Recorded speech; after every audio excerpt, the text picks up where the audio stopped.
In today's video, I'm going to teach you how to convert Excel to PDF.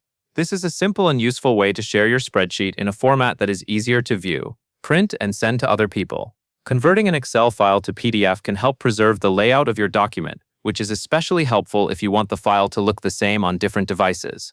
To begin, open your Excel workbook and make sure the file is ready to export.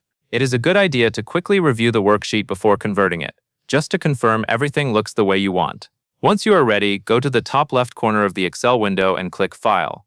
This will open the main File menu, where you can access options for saving, printing, sharing, and exporting your workbook. From the menu on the left-hand side, click Export.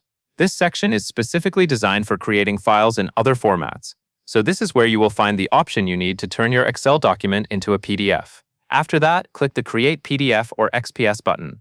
When you select this option, Excel will open a new window that lets you choose how and where the PDF file will be saved. This is the point where the workbook is prepared for conversion, and Excel gives you control over the final save location. Now choose where you want to save the file on your computer. You can select a folder that is easy for you to find later, such as your desktop or documents folder. It is helpful to save the PDF somewhere organized, especially if you plan to share it right away or come back to it later. Once you have picked the location, click Publish.